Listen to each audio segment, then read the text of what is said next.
coup, il voulait le faire mourir. Mais Daniel, il dit à un des serviteurs du roi, dis au roi qu'il me laisse un peu de temps et j'expliquerai, si le Seigneur l'Éternel le veut, le songe du roi. Et là, nous voyons que Daniel explique la vision au roi. Et le roi, eh bien, il peut dire que ton Dieu est vraiment Dieu. Ton Dieu est le seul Dieu. Alléluia. Et voilà. Et il dit, il révèle ce qui est caché et profond. Hein, ça c'est Daniel qui le dit, ce n'est pas moi, hein, c'est pas moi au roi, hein, c'est l'Éternel, c'est lui qui révèle ce qui est caché et profond, et c'est lui qui me l'a révélé. Daniel 2, versets 21-22. Daniel 2, verset 1-22. Et je vous invite à lire Daniel 2, versets 1 à 49, lentement, comme quelque chose de succulent, vous savez, pas quelque chose qu'on mange vite fait pour pas en savoir le goût, succulent, lentement, bien que ce soit dans votre esprit, pour bien comprendre la parole de Dieu. Daniel 2, verset 1 à 49. Alors, la parole de Dieu, elle dit que c'est lui, le Seigneur Dieu, qui donne la sagesse et l'intelligence pour comprendre les mystères des choses cachées. C'est lui qui donne. Apocalypse 13, verset 18. Apocalypse 13, verset 18. Apocalypse 17, verset 7, 9, 10, 11. Et il dit, je te dirai le mystère de la femme prostituée et des rois appelés la bête. Je te dirai le mystère. Donc on peut voir que Apocalypse, je retrouve, hein.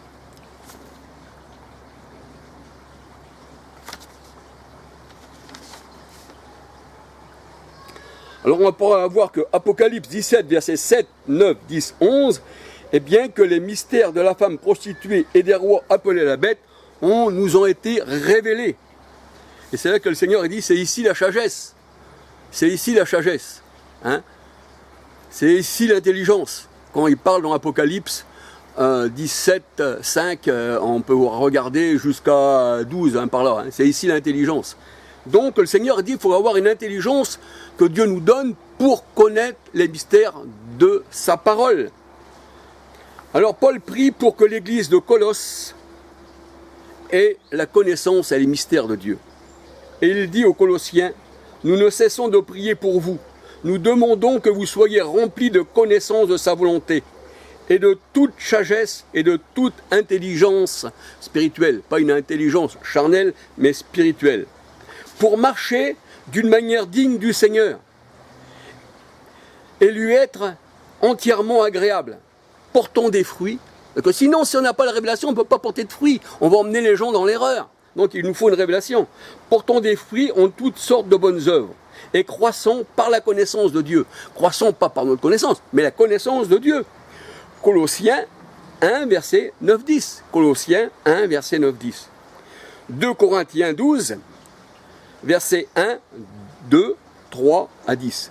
2 Corinthiens 12, verset 1, 2, 3 à 10. Et le Seigneur dit que c'est lui, c'est pas un autre. C'est lui, le Seigneur, qui maîtrise celui qui s'égare, en lui donnant des révélations, en lui donnant un esprit eh bien, d'intelligence, un esprit de conseil, un esprit de savoir. C'est lui qui donne, le Seigneur. Il dit, le Seigneur, c'est lui qui maîtrise ceux qui s'égarent et qui fait égarer les autres. C'est pour ça qu'il a donné un esprit d'égarement au monde. 2 Thessaloniciens 2, 10, 11, pour qu'ils croient au mensonge. Eux, ils pensent qu'ils sont dans la vérité, mais ils sont dans le mensonge. Et ils disent au monde, eh bien, ils se disent prophètes, ils se disent tout, mais ils disent des mensonges. Alors c'est lui qui égare et qui fait égarer les autres. Voyez-vous, ce n'est pas non plus un démon, hein, c'est le Seigneur hein, qui fait égarer le monde. Hein. Et puis qu'il égare et qu'il envoie un esprit eh bien, de fornication même au monde. Job 12, verset 16, 17. Job 12, verset 16, 17. Et c'est lui qui donne un esprit d'égarement, comme j'ai dit, hein, bien sûr. Hein. Et c'est lui qui blesse et qui guérit, hein, bien sûr. Hein. Jacques 4, verset 12, hein, c'est lui qui peut perdre hein, et qui peut sauver. Hein. Jacques 4, verset 12. Et ce n'est pas un démon. Job 36, verset 12 à 15. Et vous savez, on ne doit pas confier nos perles au pourceau. Aujourd'hui, si je vous parle de la parole du Seigneur, par révélation, par mystère, comme le Seigneur nous a dit, Parce que c'est lui qui donne, c'est pas l'homme. L'homme n'est rien. Mais même Paul le dit. Il dit, si tu l'as reçu, pourquoi te glorifies-tu? Parce que moi, j'ai rien dans ma poche. Si le Seigneur ne remplit pas mes poches, je n'ai rien. C'est lui qui donne. Donc, ne pas confier ses perles aux pourceaux, parce qu'on ne travaillerait pour rien. Parce que ces mystères-là ne sont pas pour les pourceaux. Hein, c'est pour ça que dans Ecclésiaste, il dit, voici un homme a beaucoup travaillé, il a fait beaucoup de choses, mais il confie son travail à des gens qui n'ont pas, qui ne veulent pas s'occuper de ce travail. Et là, le Seigneur dit, tu auras travaillé en vain. Confie-les, comme Paul disait, moi je crois que c'est Paul qui le disait, confie le à des hommes valables, hein, qu'ils gardent le bon dépôt, c'est ça. Hein. Mais les autres, ceux qui ne sont pas élus, ceux qui font partie du monde, ceux qui lisent la Bible superficiellement comme ça au-dessus, qui tournent autour du royaume des dieux sans pouvoir y rentrer et qui frappent, qui disent Seigneur ouvre-nous, cela ça ne leur a pas donné. Alors c'est pour ça qu'il ne faut pas confier notre travail. Ecclésiaste 2, verset 21. C'est ce que nous dit Ecclésiaste 2, verset 21. Et les gens du dehors, les clés de l'abîme leur seront réservées. Et ce n'est pas, bien sûr, les clés du royaume des cieux, c'est les clés de l'abîme qui leur sont réservées. Les clés de l'abîme, c'est encore le Seigneur Jésus qui ouvre et que personne ne ferme, et qui ferme et que personne ne ouvre. Apocalypse 3, verset 7. Il tient la clé du séjour des morts, voyez-vous. Il tient la clé du royaume des cieux, mais la clé du séjour des morts. Apocalypse 1, verset 18, Apocalypse 1, verset 18, et Apocalypse 20, verset 1, 2, 3. Et le commencement et la connaissance des mystères de Dieu est le salut des élus. Si on a la connaissance de Dieu, on a le salut. Parce que sans connaissance, mon peuple se meurt. C'est ce que nous dit la parole de Dieu dans Osée. Osée 4, 6, mon peuple se meurt. Et Luc 1, 17, Luc 1, 77 nous dit que la connaissance de Dieu, c'est pour notre salut. Et Paul, il dit toutefois, cette connaissance n'est pas chez tous. 1 Corinthiens 8, verset 7. C'est les yeux du cœur que le Seigneur illumine. Et par l'esprit de sagesse, il donne la révélation de ces mystères, de sa parole, qui est les Saintes Écritures. Éphésiens 1, versets 17, 18, 19. C'est la connaissance des mystères de Dieu qui unit les élus. Ben oui, parce que sinon, si on n'a pas la connaissance, on va être désunis. Si on n'a pas la connaissance des mystères du royaume des cieux, on les désunit, chacun pensera à sa manière. Comme les gens du dehors, qui veulent être des enfants de Dieu, qui disent, mais de eux-mêmes, le Seigneur ne les a pas appelés, ils ont couru. Et ces gens-là, ils n'ont pas la connaissance. Parce que le Seigneur a dit, à vous, il a été donné de connaître le mystère du royaume des cieux, à mes enfants. Mais eux n'ont pas la connaissance. Et c'est la connaissance qui unit les enfants de Dieu en un seul corps. Colossiens 2, versets 2, 3. C'est pas moi qui le dis, c'est la parole de Dieu. La désobéissance est aussi coupable que l'idolâtrie. Et oui, c'est ce que nous, la parole de Dieu, ainsi que la résistance et le manque de connaissance. Ce sont une idolâtrie et ça nous voue à l'erreur, parce qu'on n'a pas de connaissance, donc on va aller dans l'erreur, par laquelle on est détaché du Seigneur. 1 Samuel 15, versets 22-23. Le Seigneur préfère la connaissance que tous les holocaustes. Osée 6, verset 6. Et le Seigneur a dit, le pays est couvert de malédictions, faute de connaissance. Ben oui, tous les gens sont dans l'erreur. Ils sont tous dans des sectes. Osée 4, versets 1, 2, 3.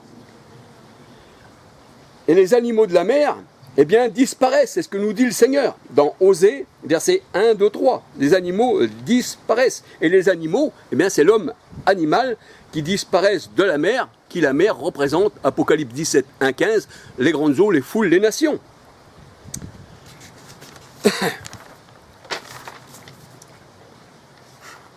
Et le Seigneur dit, c'est à vous, mes élus, que j'ai donné la connaissance du royaume des cieux.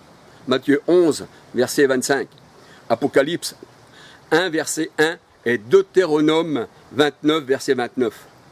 On peut lire aussi Job 12, 22, Amos 3, 7. L'Éternel ne fait rien sans avoir révélé son secret à ses serviteurs, ses apôtres. Et Galates 1, verset 16. Il a trouvé bon de révéler en moi son Fils.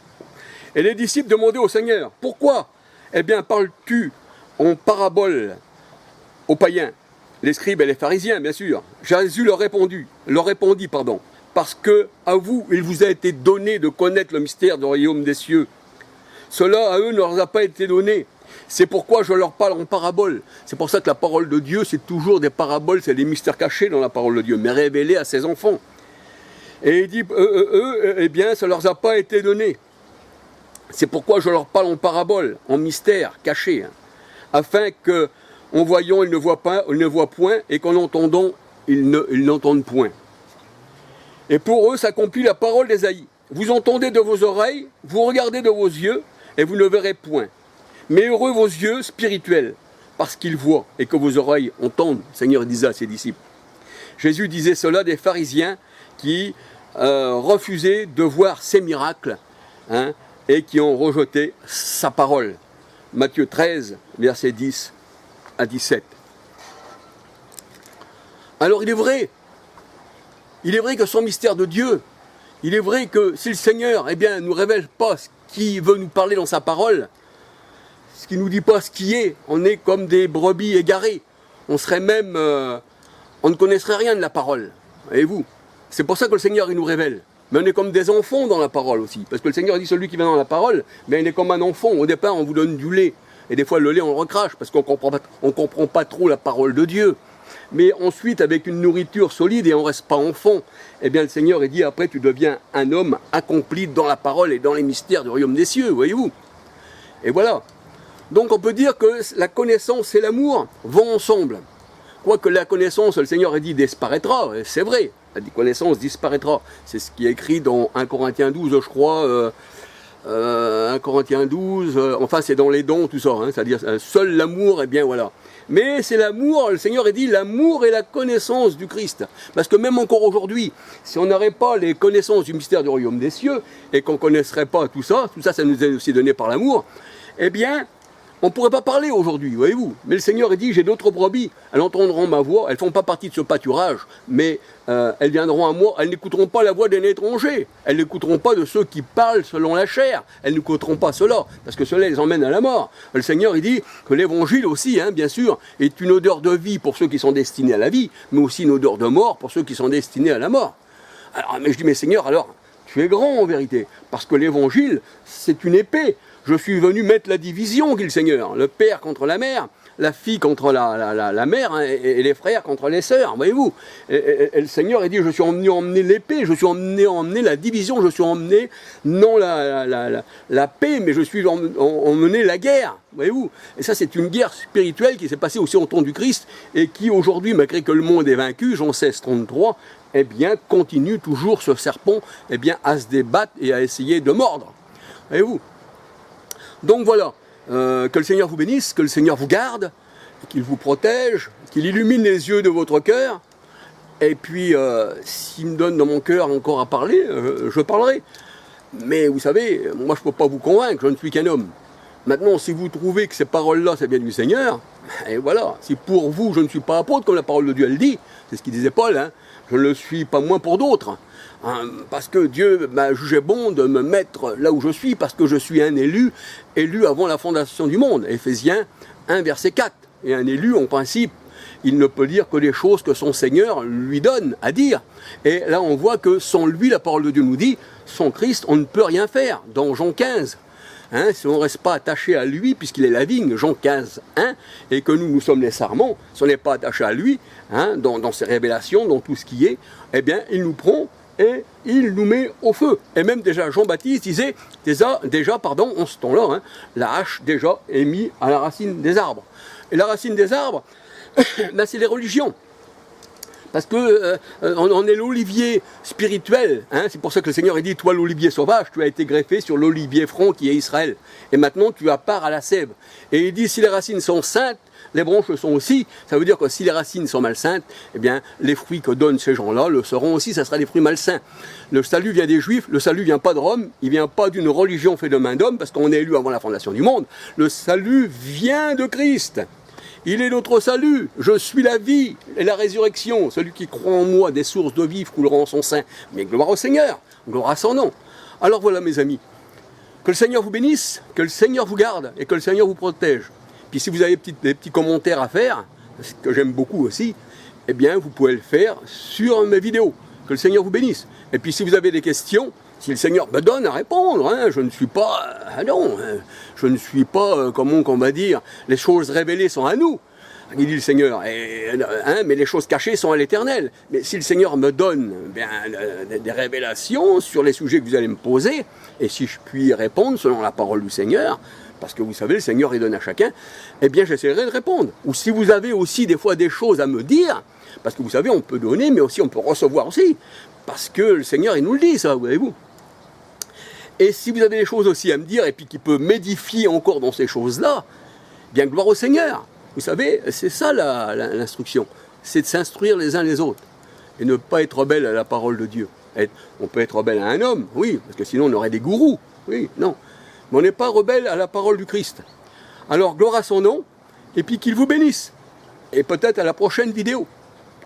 Gloire au Seigneur. Alléluia.